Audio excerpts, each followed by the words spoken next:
सभी दर्शकों को मेरा नमस्कार। कैसे हो आप सभी लोग। बट आज लोकेशन चेंज है क्योंकि हम आ चुके हैं मिस्टर विवेक बिंद्रा जी के घर पे, यानी जिम में। क्योंकि आजकल सर ने जिम को ही घर बना लिया है, देख के लग ही रहा होगा। क्योंकि सब लोग चर्चा सुन रहे हैं 100 डेज ट्रांसफॉर्मेशन। तो ये चर्चा मैंने भी सुनी और मेरे से रहा नहीं गया। 100 डेज में सर ने जो ये ट्रांसफॉर्मेशन की है, ये जूझना था, आज पर्सनली उनसे ही जानते हैं। बट मैं 2 शब्द कह दूं आपके लिए, परमिशन है? कामयाबी का रास्ता पकड़ा है अगर, तो हर दिन एक नया इम्तिहान होगा। पर अपना विश्वास खोने ना दें। परिस्थितियां बहुत आएंगी, कदम डगमगाएंगे, आंसू भी आएंगे, पर अपना विश्वास खोने ना दें। तो सर ये आप पे जाती है लाइंस, क्योंकि वो दृढ़ संकल्प जो आपने लिया और जो विश्वास लिया और ये 100 डेज ट्रांसफॉर्मेशन आपने करनी चाहिए। तो सबसे पहले तो मैं आपकी एक चीज़ से इंस्पायर हूँ, जो ऊर्जा है ना, एनर्जी। तो मुझे लगता है कि यार ये मुझे आज सीख के जानी है कि सर, लोग ये भी बोलते हैं यतेंद्र में बहुत ऊर्जा है, बट मैं तो सर से सुनना चाहता हूँ कि वो फर्स्ट जो वो एनर्जी है ना सर, उसका क्या रीज़न है, मतलब वो कहाँ से आती है। मेरे को लगता है यतेंद्र जी, जो फिजिकल फिटनेस है वो सीक्वेंशियल है।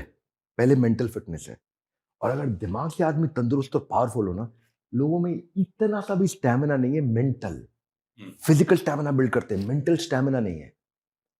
तो इतनी सी तकलीफ आती है, अब टूट जाते हैं, गिर जाते हैं। वो जो कंसिस्टेंसी है वो बहुत बड़ा गेम चेंजर है। और जो एनर्जी आती है वो आती है पर्पस से, जिद से, जुनून से। वो आती है आग से। वो आती है मैं क्यों कर रहा हूं ये काम को, इसका पर्पस क्या है। एक बार अर्जुन को पर्पस मिला था, तो उसके बाद ये 5 वो 100, इनके पास छोटी सी सेना, वो इतने साल से राज्य में थे, उस समय प्रिजाइडिंग गवर्नमेंट थी दुर्योधन की, और ऐसे उखाड़ दिया सबको। पर्पस ये कहाँ से आया 100 डेज ट्रांसफॉर्मेशन, क्यों। एक्चुअली वैसे तो आपको सीखना चाहिए मिस्टर वर्ल्ड से। एक खुद ही मिस्टर वर्ल्ड है, इन्हीं को आपको सिखाना चाहिए। और ये बड़े गेम चेंजर आदमी रहे हैं। 18 महीने व्हील चेयर पर रहने के बाद फिर जाकर के मिस्टर वर्ल्ड बन करके आए। स्पाइन इनकी पूरी खत्म हो चुकी थी और वहाँ से निकले हैं ये। तो गेम चेंजर गाय पर। लेकिन आपने मुझे सेवा के लिए पूछ लिया। लोग मुझसे पूछ भी रहे हैं बहुत दिनों से कि 100 day challenge, 100 day challenge, 100 day challenge, 100 day challenge. मुझे लगता है कि आपका किसी भी चैलेंज में सबसे पहली इंपॉर्टेंट चीज़ है डिसिप्लिन। और मेरे लिए यतेंद्र जी जो काम किया है वो किया है जिप लगाना। मैंने खाने पे जिप लगा दिया, और खाने पे जो जिप लगाया ना, ये जो मुंह पे के ऊपर जिप लगा दिया, साइज छोटा किया पोर्शन का। खाना खाना है वो जो सबसे सस्ता मिलता हो, सबसे नेचुरल हो, सबसे सस्ता हो। हर सब्जी, हर ठेले पे जो फल मिल रहा हो, हर जगह मिल रहा हो, इसका मतलब उसमें कोई इंजेक्शन नहीं लगाया हुआ। वो चीज़ जो रेयर है वो नहीं लेनी मेरे को। वो चीज़ जो एवरीवेयर है मेरे को वो लेनी है। वो चीज़ जो हर आदमी को, गरीब आदमी केला खा सकता है, मैं केला खा लूंगा। गरीब आदमी जो फल खा सकता है मैं वो लूंगा। जो सब्जी सबसे नेचुरल मिल रही हो, एक तो वो लो। यानी कि प्रकृति के नजदीक रहो। मैन मेड बिल्कुल नहीं खाना है। तो मैंने 3 चीजें हटा दी वाइट अपनी। मैदा हटा दिया, मैंने शुगर हटा दिया, सॉल्ट कम कर दिया, थोड़ा सेंधा नमक लिया, कम कर दिया। दूसरी चीज जो मेरे को लगता है बहुत अच्छी रही वो रहा पोर्शन साइज। और तीसरी चीज जिस पर कोई ध्यान नहीं देता और लोग कहते हैं तो बहुत आसान है, लेकिन करता कोई नहीं है, वो है स्लो ईटिंग। मैं 4 बार खाते वक्त ना अपने आप से चेक करता हूँ, पूछता हूँ पानी बना मुंह में कि नहीं बना। और जब वो अंदर जाता है इतना तेज डाइजेस्ट होता है। और बेसिकली गट हेल्थ बहुत इंपॉर्टेंट है इसके लिए। और गट हेल्थ अच्छी हो, अब या तो देखो गट हेल्थ के लिए आप एंजाइम्स ले लो और बहुत चीज़ें ले लो, वो आप सब मास्टर उसमें बताते हो, आप लोग खूब सुपर स्पेशलिस्ट हो। लेकिन मेरे को ऐसा लगता है कि अगर नेचुरल चलने में आप अगर चबा के नेचुरल और स्मॉल क्वांटिटी में खाते हैं, वो चीज़ खाते हैं जो शरीर को फ़ायदा पहुंचाती हो, तो उससे फ़ायदा मिलता है। मैं 1500 के आसपास कैलोरी रोज बर्न करता हूँ। स्पोर्ट्समैन बाय नेचर हूँ। और कार्डियो के लिए मैं फुटबॉल, पीछे मेरा बैडमिंटन कोर्ट, फुटबॉल, बास्केटबॉल वो। और थोड़ा देर वेट ट्रेनिंग है। मेरे अपने कोच हैं अजय सर, आप भी फ्रेम में आ जाइए। अजय सर, इन्होंने मुझे बहुत मतलब अच्छे से इंस्पायर किया, ट्रेन किया, और मेरे स्टेटस के हिसाब से चले। ये नहीं कि डे 1 पे आओ जी ओ लग जाओ 100 बैठ के लगाओ ना, कुछ नहीं। जैसे जैसे देखते रहे कि मेरी एफिशिएंसी बढ़ती रही, मेरी फिटनेस आती रही, मेरे को आगे बढ़ाते रहे, गाइड करते रहे। तो कोच बहुत जरूरी है। सो वही है ना, गुरु बिना ज्ञान नहीं। 100 डेज ट्रांसफॉर्मेशन के बाद कितना वेट लूज किया। अब मेरा वेट हो गया कोई अबाउट 26 किलो के आसपास लूज कर लिया मैंने। 26 किलो। 26 किलो, 26 से थोड़ा ज़्यादा, 26.5 27 के आसपास। 27 किलो। हाँ 27 किलो हो गया। हाँ 100 दिन पूरे हो चुके हैं। 100 दिन हो गए पूरे। तो 100 दिन 27 किलो, बट इसमें एक चीज बताओ जो आपको लगा यार यतेंद्र ये तो it's a difficult thing to, मतलब ये मुश्किल था सबसे ज्यादा। सबसे बड़ी दिक्कत आती है कि मैं ना, मेरे 120 ऑफिस चल रहे हैं, ठीक है, 5,000 लोगों की मैन दोबारा पावर पूछ लो सर, कितने ऑफिस? 120 ऑफिस चल रहे हैं। अब सोचो 120 ऑफिस के बाद अब यार फिर भी 100 डेज में 27 किलो लूज कर लिया। हम तुम्हारे जैसे जो दो ऑफिस चलाने के बाद बोल रहे हैं कि टाइम नहीं है, गलत। 18 घंटे काम करना पड़ता है, 15 घंटे 18 घंटे काम कर रहे हैं, लगे पड़े हैं, जुनून है। कई बारी रात हो गई, 12 बज गया, 1 बज गया, 2 बज गया, अब लग जाती है भूख उस समय। अच्छा, और उस समय लगता है यार अब क्या किया जाए, क्या किया जाए, क्या किया जाए। तो उस समय विवेक सर क्या करते हैं? नहीं, मैं क्या करता हूँ, सर ने मुझे एक सिस्टम समझा रखा है। आपने पानी की बोतल के अंदर थोड़ा नींबू डाल लो, खीरा डाल लो, कुछ 1-2 आइटम तुलसी पत्ते वगैरह डाल लो, थोड़ा पानी चार्ज होता है, वो पानी पी लो और अपने आप को समझा लो भाई चेन लगा लो। और उस समय जो चेन लगाने का जो वो डिसिप्लिन है, अगर वो पार कर गए, अच्छा वो भी क्या है ना, शुरू के 5-7 बारी तकलीफ आती है, एक धीरे धीरे ना दिमाग अपने आप एडजस्ट हो जाता है, बॉडी जिसको जैसे चाहो वैसे ढाल लो। वो जो शुरू की तकलीफ जो उसने पार कर ली, वो गेम चेंज करता है। तो सर मैं जो बोलता हूँ भूख और नींद, इसको जितना मर्जी बढ़ा लो, जितना मर्जी कम कर लो, सच है? देखिए, वैसे मैं बताऊं, अथॉरिटीज़ के विषय में कृष्ण है, और कृष्ण कहते हैं कि आपको हमेशा युक्त आहार, युक्त विहार, युक्त चेष्टा, युक्त कर्म, युक्त स्वप्न बोधस्य योगो भवति दुःखः। सारे दुखों से बाहर निकलना है तो युक्त आहार, ज़्यादा खाने वाला भी फंसेगा, कम खाने वाला भी फंसेगा। युक्त विहार, ज़्यादा मजा करने वाला भी फंसेगा, जो बिल्कुल अकेला पड़ जाएगा वही फंसेगा। युक्त चेष्टा, ज़्यादा काम करने वाला भी फंसेगा, जो काम नहीं करता सोता वही फंसेगा। युक्त स्वप्न, ज़्यादा सोने वाला भी फंसेगा स्वप्न, और जो बिल्कुल नहीं सो रहा वही फंसेगा। तो युक्त यानी कि रेगुलेशन बड़ा इंपॉर्टेंट है। तो इसके लिए आपने ठीक का कोच चाहिए, बता दें। तो वो बीच में रहने का कोई नुस्खा?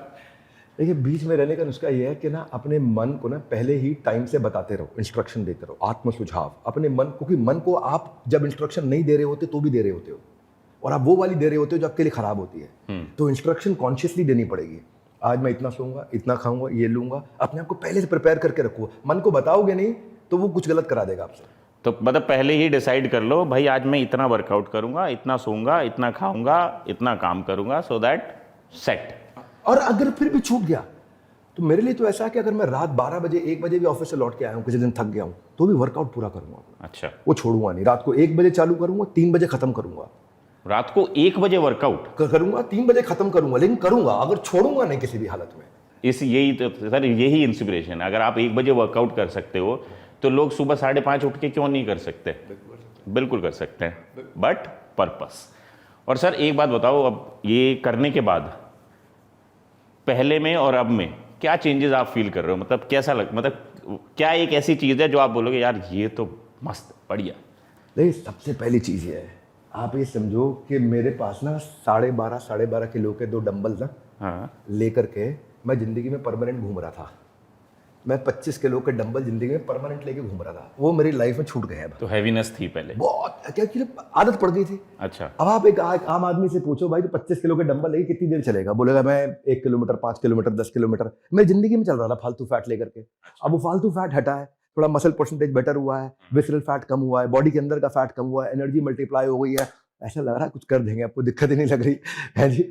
मतलब अब हम भाग रहे हैं ना, अब हम भाग रहे हैं तो हमारे अंदर से भागते भागते एनर्जी लग रहा है कि बढ़ती जा रही है, घट नहीं रही है। अच्छा, वो बहुत इंपॉर्टेंट है कि जो जबरदस्ती का जो एक सजा लेके चल रहा था मैं, जो अपने शरीर में एक सजा लेके चल रहा था, एक दर्द लेके चल रहा था मेरे को। मतलब आर्मी की ट्रेनिंग में भी मैं सोचता हूँ कई बार ग्राउंड के चक्कर कटाते हैं पीठ पे बोरी डाल करके। हमारी तो जिंदगी के चक्कर हम पीठ पे बोरी डाल के टांग रहे थे, चल रहे थे। और सर बिफोर वी फिनिश और we wind up because your time is very important, तो ज़्यादा समय नहीं लूँगा आपका। 2 मेरे और क्वेश्चन है। अब 100 दिन हो गया, टारगेट अचीव हो गया है, बट और आपने वो भी मतलब फील कर लिया कि अब कितना अच्छा लग रहा है।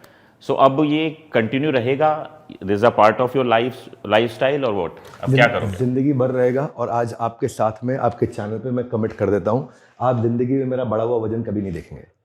मेरा वापस वेट रिबाउंड होते हुए नहीं देखेंगे। मॉडल क्रैक कर लिया, समझ लिया, ये डिसिप्लिन का स्वाद चख लिया। एक बार स्वाद चखने के बाद आदमी नीचे नहीं जाता है। कोई 3 ऐसे एक्सरसाइज जो आपको जिम में आके बढ़िया लगती है, यार ये 3 तो करनी चाहिए?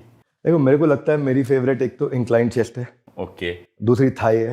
ओके, थाई में आप क्या, squat, leg press, leg extension, leg curl, क्या? सबसे ज्यादा लेग प्रेस वगैरह। अच्छा, हाँ, leg press, leg extension, leg curl, squat भी करते हैं। मतलब लेग प्रेस में मैं मेरे को लगता है कि एक अच्छे बॉडी बिल्डर के बराबर वेट उठा सकता हूँ शायद। आई थिंक इसने आपको काफ़ी हेल्प भी किया होगा। नेचुरली बहुत हेल्प किया। देखो बड़े मसल को ट्रेन करते हैं मेटाबॉलिज्म हाई रहता है, और तो बड़ा मसल को ट्रेन करना जरूरी है। अगर सही ट्रेनर के साथ में आपको उन्होंने बता दिया कि भाई ट्रेन कैसे करना है, मसल को उठाना कैसे है, कितना उठाना है, कितना फ्लेक्स करना है, क्या एंगल ठीक है, ये चीज़ें अगर समझ में आ जाती हैं तो जिंदगी भर बॉडी बिल्डिंग की जा सकती है 70-80 साल की उम्र में। ठीक कह रहा हूँ आप? आई थिंक आप बताएं इस बात को। हाँ वही है, मतलब अगर आप लेट्स से जोश में होश खो दोगे और इंजर्ड हो जाओगे, घर बैठ जाओगे, फिर उस इंजरी से रिकवर करोगे। आई थिंक सेंसिबल इज कि doing things in a right way, small step low but consistency maintain रखो। सो विवेक सर, आपसे बात करके अच्छा लगा, बहुत एनर्जी आ गई है, और आप पहले से ही इतने एनर्जेटिक हो, वीडियोस में मैंने काफ़ी देखा, और मेरा तो सबसे पहला सवाल यही था इस ऊर्जा का राज, क्योंकि ऊर्जा हर एक के पास नहीं होती, और अच्छी ऊर्जा, पॉजिटिव ऊर्जा अगर मैं यहाँ खड़े होकर फील कर रहा हूँ तो ये मैं ही फील कर रहा हूँ, मैं आपको फील नहीं करा सकता। वो जब आप विवेक सर से मिलोगे you can feel that energy. तो मेरा सिर्फ आज ये सर से डिस्कशन का एक उद्देश्य था, मुझे उनसे मिलना था, बट सेकंड उद्देश्य ये था, मुझे आप सब लोगों को बताना था कि मेरे जैसे लोगों का जिनका प्रोफेशन ही ये है वो तो समय निकालेंगे ही, बट डोंट से समय नहीं है, वही 24 घंटे हैं सबके पास, यूटिलाइज करना है आपको किस ढंग से, वो आप पे निर्भर करता है। Lovely, fantastic. Thank you, Yatendra ji, and thank you so much, sir. I must always congratulate him for what he has brought this glory to the country. अभी मिस्टर एशिया अभी हाल ही में आप जीत करके आए हो। कितना एज हो गया सर आपका? सर अब दिसंबर में 40 हो जाऊंगा। वाओ, so 40 की एज है, मिस्टर एशिया जीत के लाए हैं हमारे देश के लिए। It is glorious, mister world है, और जो काम आपने किया, तो आई थिंक अपने से ऊपर व्यक्ति से हमेशा सीखना चाहिए, और अगर जिसको फिटनेस को फॉलो करना है, जो मेरे भी चैनल पे आए हैं, he is the guy, the right man. हमारे साथ जुड़े रहने के लिए आप सबका हृदय की गहराई से प्रेम पूर्वक बहुत बहुत धन्यवाद।